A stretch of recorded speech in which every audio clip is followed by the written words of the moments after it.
All right, so welcome to chapter 8. So again, this Friday at 4 p.m. you'll have an exam on chapters 5 through 8. All of the YouTube videos, all of the notes are accessible to you. Let's see. This morning I put in the midterm grades. I was very pleased with them. And uh, going forward, no more extensions. No more. I can't do it. It's driving me nuts. Sorry. Now, that's one thing I don't got to worry about. Don't, no, I would say 90 some percent of you don't. I would say almost 100% of you don't. It's just that it switches from person to person who needs an extension, and I just can't keep doing it. It's not right. So no more of those. Um, and so please, for all that is good and holy, make sure you take your exam by midnight Sunday. Please. Thank you. All right. So I'm going to share my screen.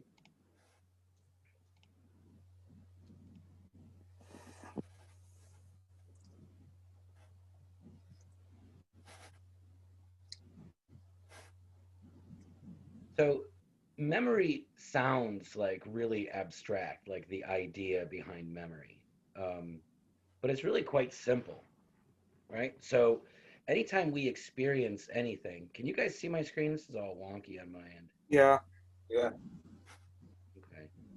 I'm not seeing my cursor like I want. I think it's thinking. Come on. All right, I'm going to stop sharing for a second here. Let's try that again. Let's try this. Okay. All right. So, any thoughts, any feelings, and any actions all depend on what? Our memory. Well, to a Well, degree. What is how, memory then? Like all yeah, of these well, things. I don't know exactly how to explain it, but this does. I'm just not good at the explanation. Okay. So, Simulation. huh? Simulation. Say that one more time, I dare you. Stimulation. What did she say? Stimulation. Stimulation. Okay, of what? What's stimulating? Your brain. What in your Parts. brain? Neurotransmitters. Which are part of? Your nervous system. Which is made up of? Phalanges. Electric impulses. I don't know. That come from what? Neurons. Neurons. Everything is dependent on neurons. Everything. So when we experience something, when we perceive something and acknowledge, hey, that's a plastic bat hanging up in the lights over there. When we acknowledge something, neurons are firing. What memory is it's some of the neurons that fired when you first experienced it. That's all. You're just refiring them. It's just not all of them. Because if it were all of them, then we'd be hallucinating. We wouldn't be able to keep track of what was and what is.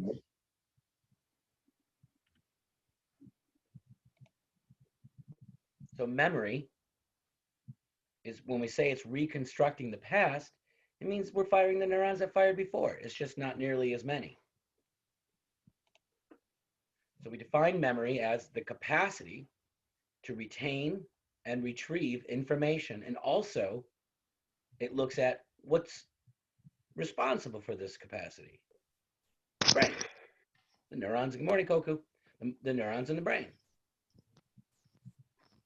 So when we are retaining information, what we're doing is we are having our neurons, or our neurons are able to fire in the same pattern. Like I can say the word pattern and I know what it means. So in my brain, I have these neurons that will fire specifically, uniquely for the understanding of the meaning of pattern or patterns. So that's my ability or my capacity to retain information, meaning I can fire the same neurons again. Whenever we're communicating or we're writing or speaking, we're firing walking, talking, eating, drinking, um, anything. We're firing neurons again in order for us to do something, to think something, to feel something. So it's not just that we can retain it, but we can also access those patterns. We can access those neurons, right? So Bob, what am I pointing at? Your nose. Okay, so what you did is you had the front part of your brain say to the other parts of your brain, okay, we need to turn on some neurons that represent what that is. And it did. So you had the ability to retain it in the sense that you could fire them, right, in the pattern, and the ability to retrieve it by sending the demand back to go, okay, so what is this? Is a nose. That's what memory is. Yep. We say it's a reconstructive process. And as a result, we have errors. We will alter the patterns just so they can make sense to us. And we alter them based on things that we already know. Right? So I can look at Bob's hat, and that's not his usual baseball cap. He's got a knit cap on. Right? But if I were trying to recall what he usually wears, usually Bob will wear, or most of the time, at least as of late, he'd wear a Clinton hat. It was a blue hat, and it had Clinton on the front, and I think it had pins on it, right? So, but even my memory, I could make a mistake. Like, is the lettering in white, or is it in orange, or is it in both?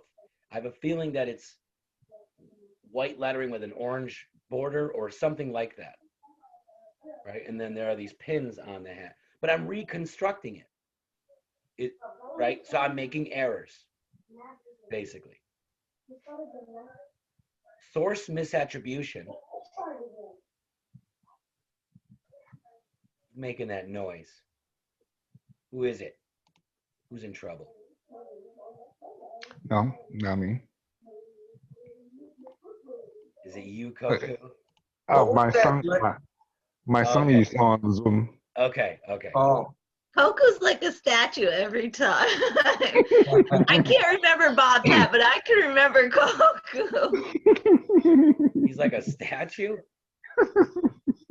Yeah, he is pretty consistent in how he presents himself, as far as like where he is, how he what says. was that last sentence, Jared, you said? Because it means something to me. You said after reconstruction, you Yeah. can make errors, and right after that, you made a brief statement. I don't know. I think I was calling somebody out for being loud. I don't Oh. remember. There goes my Okay. memory. Sorry. No, that's fine. Okay. So sometimes we will confuse. So we will confuse what happened to someone else with something that happened with us. So source confusion or source misattribution is the inability to distinguish what you originally experienced from what you heard or were told later about an event. Like, for example, most of us will have our earliest memories. And a lot of our earliest memories aren't actually us remembering what we experienced. It's actually remembering what we were told, but we're making the mistake in thinking, oh, I remember that. I remember when I did that. But what the truth is, most of our earliest memories are when we were younger, our parents or our friends or someone or a group of people, something, had told us these things.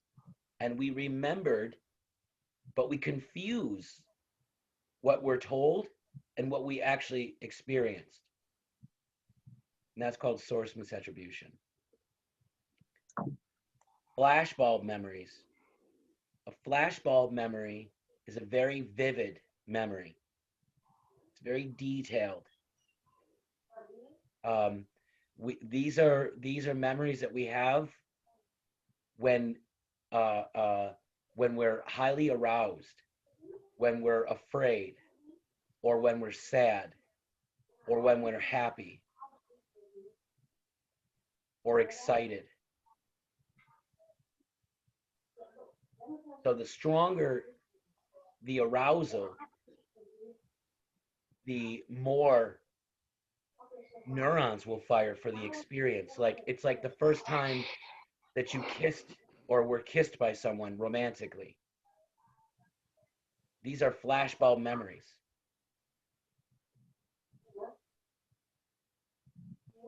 And because we were highly aroused, we were highly excited. Maybe it was when you got into an accident, a car accident or a bike accident or some sort of injury. You have these very vivid and detailed memories. But what you should know is that our flashbulb memories are no more accurate than any other memory. They're just very detailed.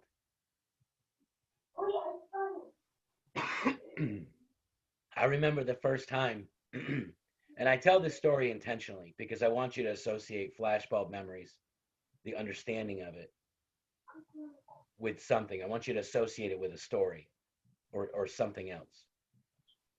They say two codes are better than one. I remember that the first time I was kissed, when I was younger, I think I was like 5 or 6. There was this girl I liked, and we used to sneak into her grandmother's house, and we'd hide behind this chair and give each other kisses or whatever. But and it was innocent though, because I really wasn't like thinking anything romantic. I just liked her, you know. So then like true to form, I went through that, like most of us do, the stage where we find, you know, the opposite sex icky, right? And then we reach a stage where we don't. But anyway, as I was coming out of the stage where I didn't find girls icky, but I still was there. It was 7th grade. It was a dance. And at that age, you know, everybody's like going, hey, you want to be my girlfriend? You want to go out with me? So I'm like, yeah, I'll go out with you. Sure, whatever. So we both went to the dance, and we were slow dancing, which I hated. It was very uncomfortable. And she just kissed me and put her tongue in my mouth. Like she like basically mouth raped me. And I was like, God, that's so gross. And I dumped her like the next day because I wasn't ready for it. But I'll never forget what that was like. Like having someone's tongue inside my mouth was just absolutely disgusting to me. And I remember I was panicked and I was just like thrown way off from that. She was all ready for it. I was not ready for it. Anyway, I remember her name. I remember a lot about her. But that's a flashbulb memory where I was attacked. I didn't ask for that. I didn't mean to give mixed signals. I don't know what happened. I was just slow dancing with her. That's all. That's all I was doing. I wasn't even like close to her. And she just came in hot. Just, I was like, what the? Ugh. Anyway. Eyewitness testimony.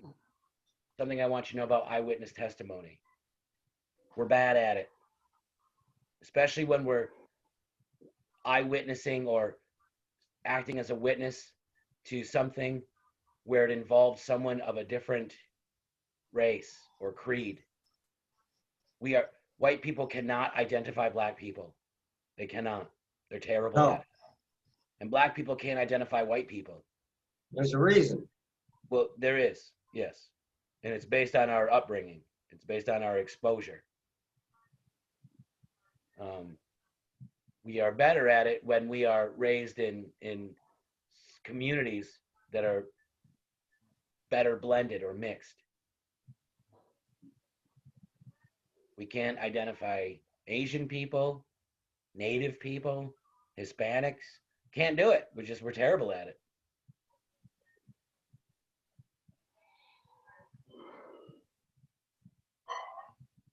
So that's what I want you to know about our memories, that we're really, really bad at identifying people of different backgrounds.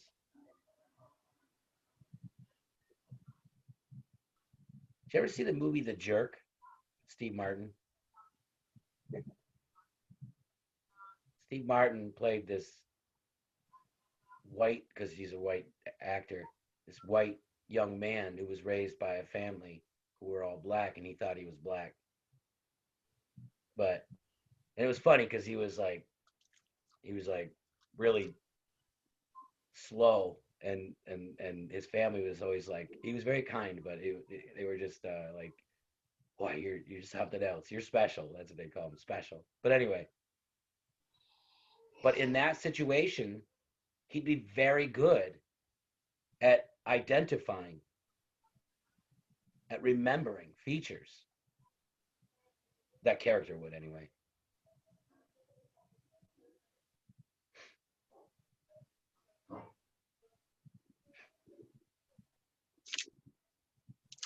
Okay, let's see. All right, now, the first kind of memory, when we want to measure it, we want to measure what people know, we could use two different tests for explicit memory. Now, explicit memory is memory that you are intentionally accessing. It's conscious. So when I was describing Bob's hat, that was a measure of what we call recall, where you're accessing without any clues or cues. Recognition is, oh, I recognize that thing in front of me. Oh, I recognize that smell. It means it's in front of you again. And now you're going, oh, I know what that is. Recall is where it's not in front of you. You're not tasting it, hearing it, smelling it, feeling it. And you're just pulling it out of your head. So recall would be like a short answer or a fill in the blank with no key, no word bank. Recognition would be a multiple choice question or a true false question, because it's in front of you. Do you recognize this as the right answer? Yes, I do. Which one? That one. Is this true? No, it's not. I don't recognize that as truth. An essay would be recall.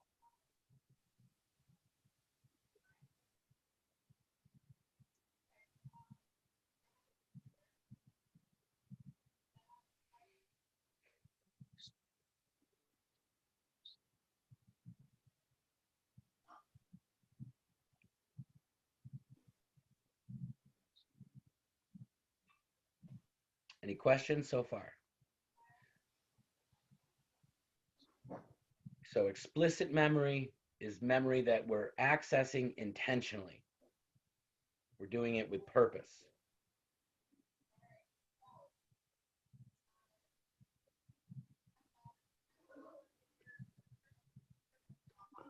Implicit memory is not intentional. It's unconscious memory. It's when you learn something without realizing how you learned it.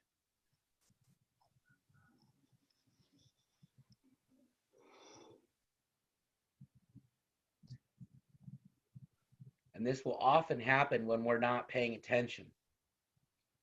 It'll be off to the side. But for some reason, we're not consciously attending to it, but it still enters the mind. It still makes a code for it in our brains.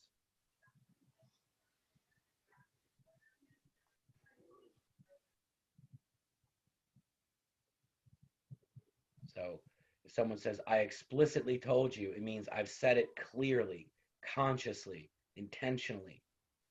But when something's implied, it means, well, I didn't say it, but you should have known. It wasn't overt, as in like it wasn't out there in front of you for you to know, but you should have known. So that's why explicit and implicit are called what they are.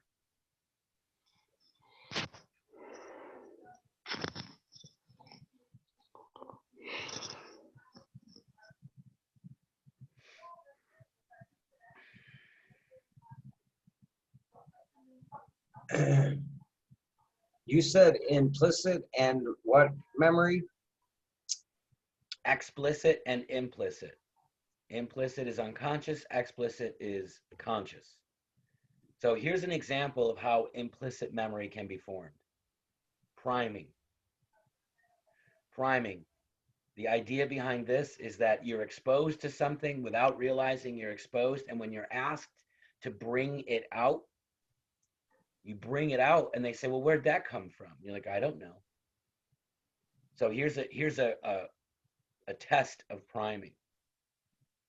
It says a person reads or listens to information and is later tested to see whether that information affects their performance on another type of task.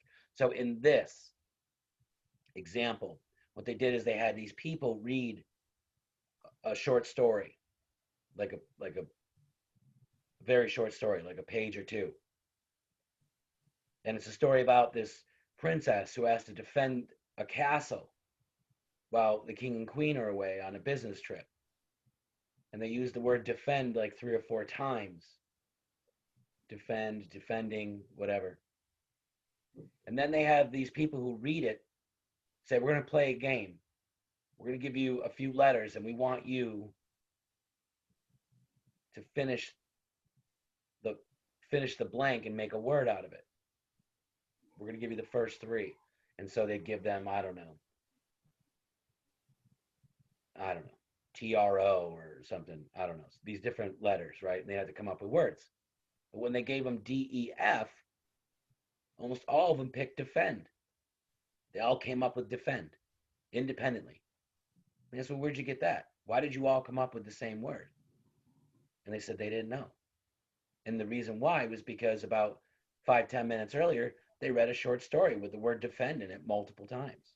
That's priming. It was memory being formed that had an influence on their performance or their responses later, and they weren't even aware it was happening.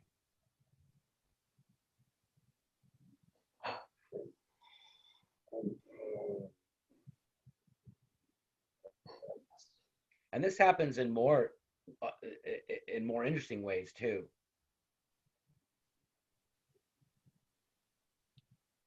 You could prime an individual to like someone by simply having them hold a warm drink.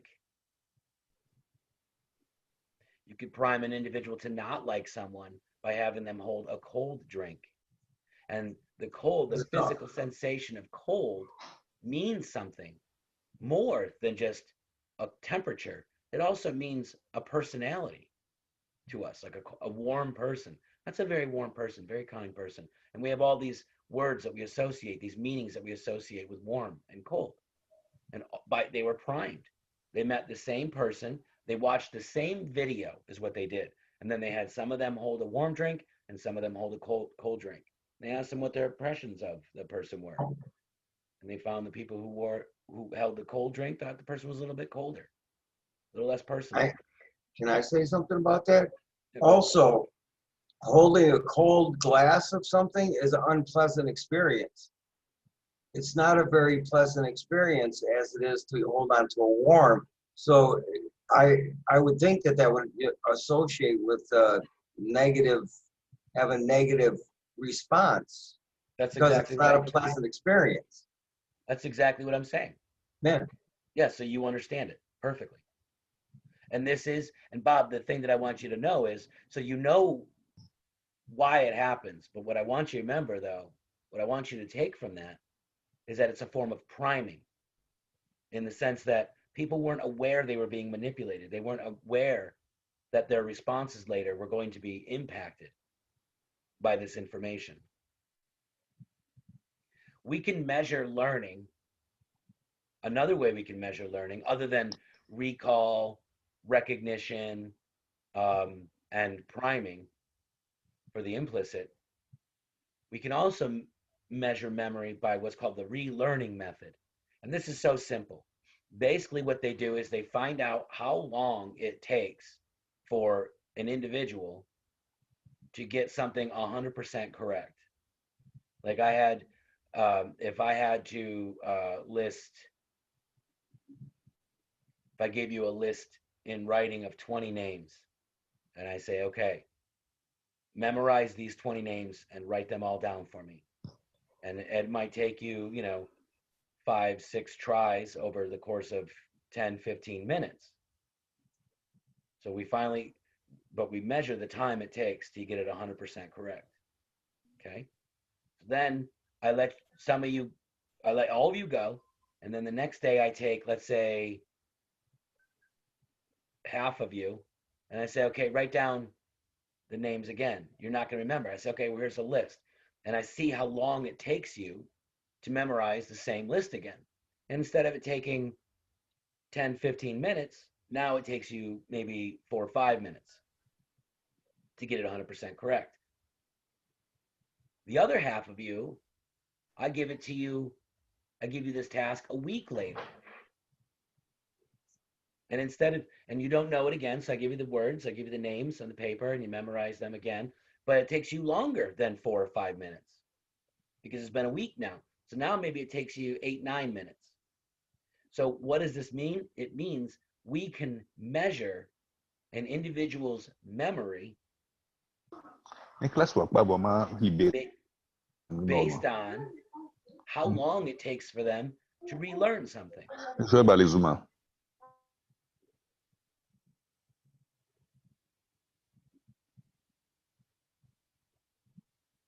Koku, what language are you speaking? I think he turned his sound off, but not his mic. I want to ask him what language he was speaking. I love language. Did he leave? No, there he is. Coco, are you there?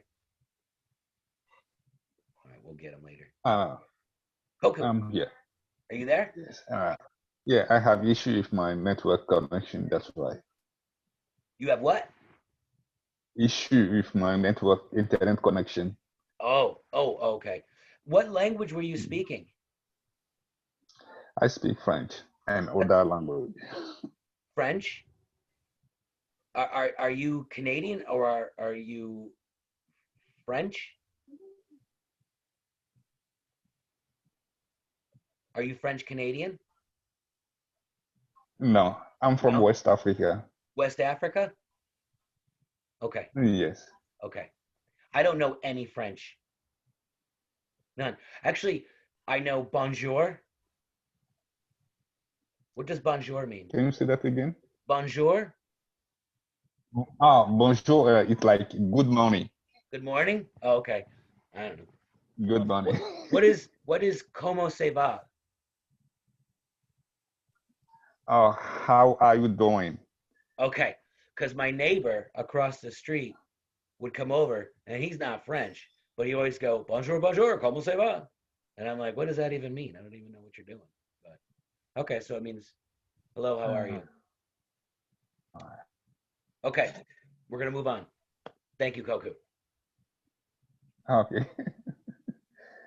Now, I'm going to skip this. I'm going to come back to it. There. We're going to do this.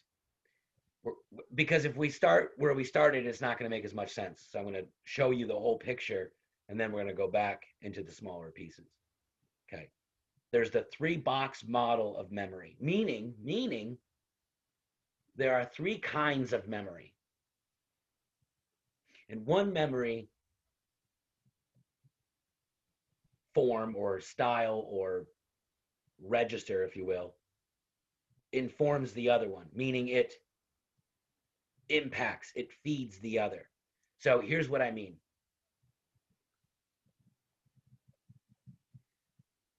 We're exposed to something, a sight, a sound, a taste, a touch, a smell. It stimulates our sense organ.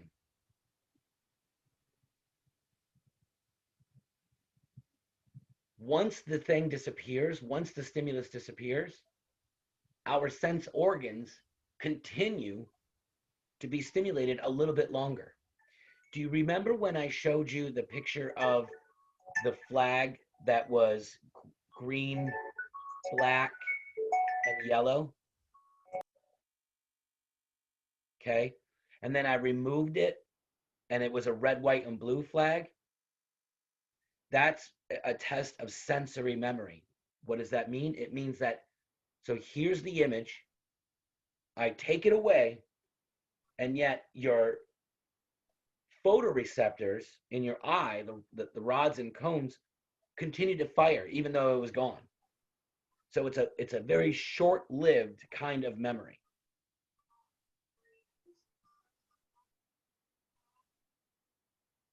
If we're paying attention to whatever it is, Bob's hat, if we're paying attention to it, our sense organs, in this case it would be our eyes, are stimulated by the visual signal, the stimulus. It then, if we're paying attention to it, will enter the brain for us to perceive it, to acknowledge it, to go, yeah, Bob's hat, there it is. Now that we're in the brain, now that we're processing it for real, now we're using short-term memory. Short-term memory has a limited capacity, though. Whereas sensory memory, our sense organs can take in all sorts of stimuli, all kinds, tons and tons of stimuli around us. But if we're not paying attention to it, it'll never reach short-term memory for us to perceive it. Like right now, Hammer, you're sitting on your butt. You weren't thinking about the pressure on your butt cheeks, so I brought it up just now, right?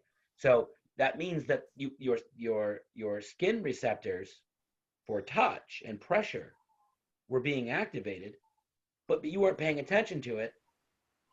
And so as a result, it wasn't entering your short-term memory. But now that your attention is brought to that fact, it is in your short-term memory.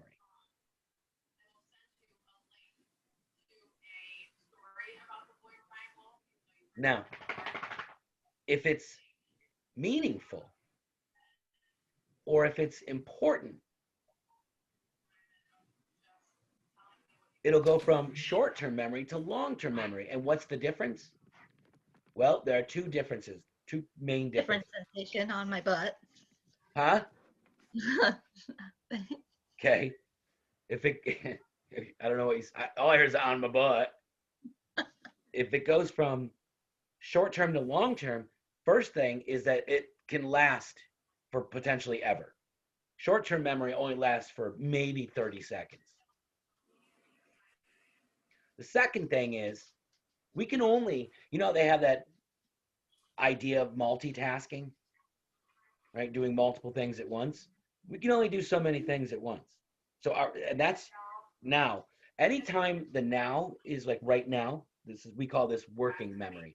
It's a part of our short-term memory. Our short-term memory is constantly running, constantly running. Long-term memory is when we access it later. And if we can access it, that means it's entered into the storage phase. Short-term memory is just working. I'm thinking, I'm talking, I'm picking this coffee cup up and taking a sip. That's all short-term working memory. But after 30 seconds, if I recall, say, my conversation with Koku, that was more than 30 seconds ago. Bonjour means good morning. Como se va means how are you? Right? That's long-term memory. The other difference between short-term and long-term isn't how long it lasts, but how much we can store. Short-term, like I said, it's like you can only multitask doing so many things. Long-term, you can remember a ton. Okay. All right. So now I'm going to go back. Okay. This is kind of seen now as review. Sensory register, also known as sensory memory, a memory system that momentarily preserves extremely accurate images of sensory information. Just means stimulation of the sense organ. But this information, if it's not quickly passed over to short-term memory, it's gone. It's gone forever.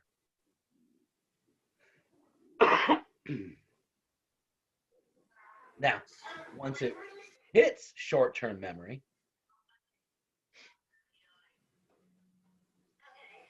That means we're perceiving it. This is a limited capacity. It involves the retention of information for brief periods. It says it's also used to hold information retrieved from long-term memory for temporary use. What does that mean?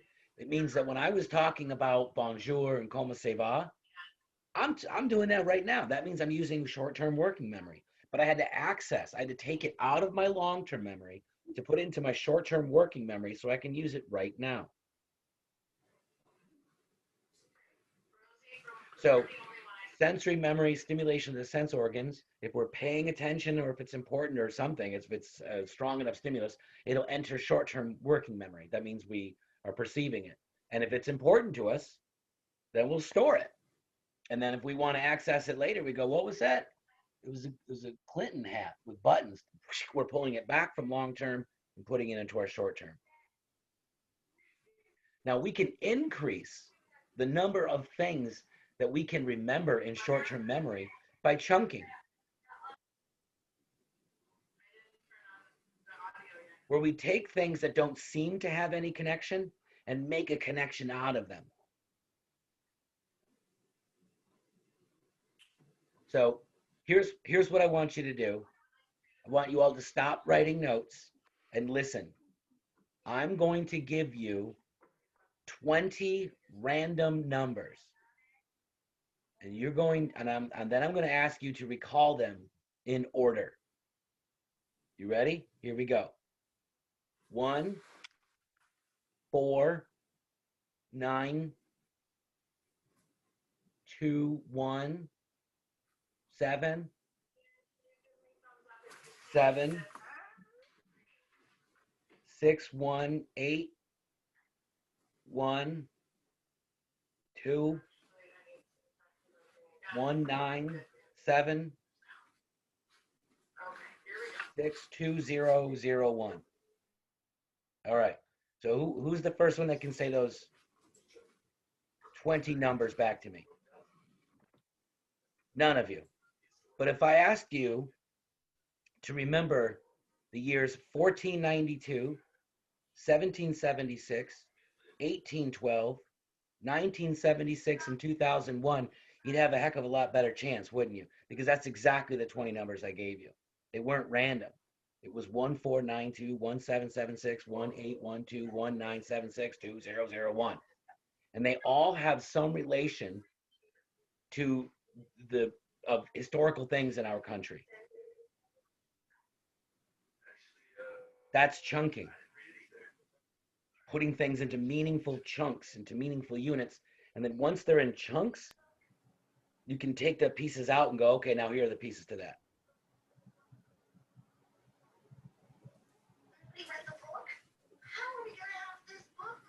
Working memory is in short-term memory. It involves active mental processes that control the retrieval of information from long-term memory and to interpret that information appropriately, to use it.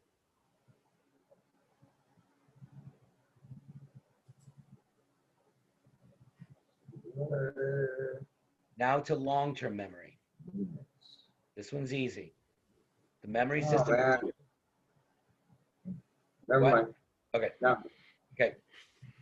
The memory system involved in the long-term storage of information. Right. And how do we do that? We make what are called semantic networks or semantic categories. It helps, we put things into groups, into classifications. That's how we can store things long-term. For example,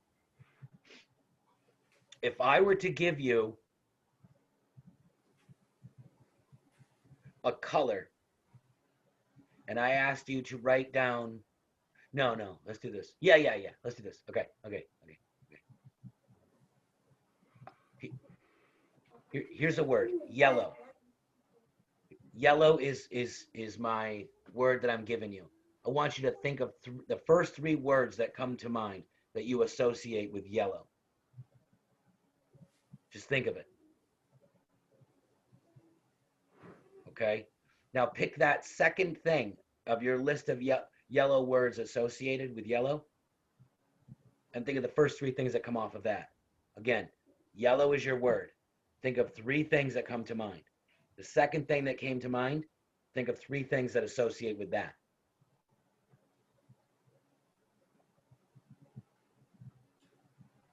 That is your semantic network. So if Oh, yeah, I see that. if I give you the word yellow, maybe you thought of other colors. Maybe you thought of a canary. Maybe you thought of something that is not on here.